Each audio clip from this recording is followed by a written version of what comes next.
മേട്ടുംപുറം മഖാം ഉറൂസിന് കൊടിയേറി. ചാരുമൂട് ആദിക്കാട്ടുകുളങ്ങര ഹിദായത്തുൽ ഇസ്ലാം സമാജം മുസ്ലിം ജമായത്തിലാണ് ഉറൂസിന് കൊടിയേറിയത്. 10-ന് സമാപിക്കും. ആദിക്കാട്ടുകുളങ്ങര ഹിദായത്തുൽ ഇസ്ലാം സമാജം മുസ്ലിം ജമാഅത്ത് മേട്ടുംപുറം മഖാം ഉറൂസിനാണ് കൊടിയേറിയത്.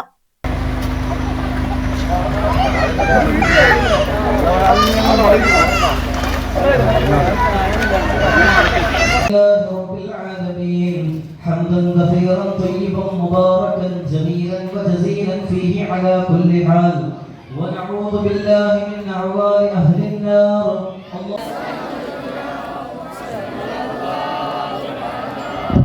ആദിക്കാട്ടുകുളങ്ങര മഖാമിലെ സിയാറത്തിന് ശേഷം കൊടിയെടുപ്പ്, ദിക്കർ സ്വലാത്ത് ജാഥ എന്നിവയും നടത്തി. ദിക്കർ സ്വലാത്ത് ജാഥ മേട്ടുംപുറം മഖാമിലെത്തിയ ശേഷം സിയാറത്ത് കഴിഞ്ഞായിരുന്നു കൊടിയേറ്റ് നടന്നത്. ജമാഅത്ത് പ്രസിഡന്റ് എസ് മീര സാഹിബ് കൊടിയേറ്റ് നിർവഹിച്ചു. തുടർന്ന് മതപ്രഭാഷണവും നടന്നു. കുത്തുബിയ്യത്ത് റാത്തിബും നടത്തി. ചീഫ് ഇമാം അൻവർ മന്നാനി, ജമാഅത്ത് സെക്രട്ടറി നിസാർ തച്ചിലേത്ത്, ഭാരവാഹികളായ H Hakeem Shah, Naseer മുട്ടാലി വടക്കതിൽ, B Sajeer, committee അംഗങ്ങൾ എന്നിവർ കൊടിയേറ്റ് ചടങ്ങുകൾക്ക് നേതൃത്വം നൽകി. 4 ദിവസം നീണ്ടു നിൽക്കുന്ന ഉറൂസ് ചടങ്ങുകൾ 10-ന് അന്നദാനം, കൂട്ടപ്രാർത്ഥന തുടങ്ങിയ ചടങ്ങുകളോടെ സമാപിക്കും. News bureau, Charummood.